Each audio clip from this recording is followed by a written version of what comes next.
right, so in the next few lessons, we'll introduce an alternative approach to CSS in React, which is writing all of our CSS using JavaScript. That's correct. We're going to write all of our CSS directly in our component files, in our JavaScript JS files.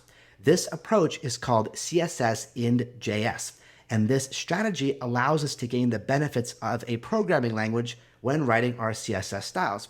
And this is a popular paradigm in the React community, although at first glance, it can look a little bit weird because we're going to have everything sit right next to each other, our components HTML, as well as the CSS styles that we want to apply to it.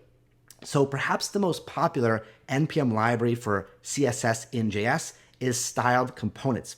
Styled components allows us to automatically create React components with scoped styles. Remember, that means limited styles that cannot escape outside the boundaries of that component.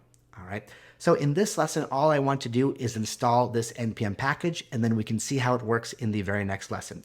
So if you have your React server running, so the app is running in your browser, you first want to shut it down. So in your terminal, you can press Control-C to shut down the React server, and inside that app directory, I want to execute npm install.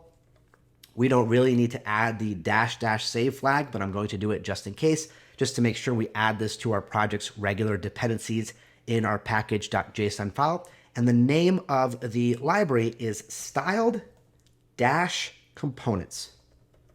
Okay, let me in fact blow this terminal window up so you can see the complete name without the line break, styled components. Okay, so I'm going to save this, or rather press enter and start the download process, and there we go. Okay, so now we have this dependency added to our project, and I'll show you how we can use it in the very next lesson.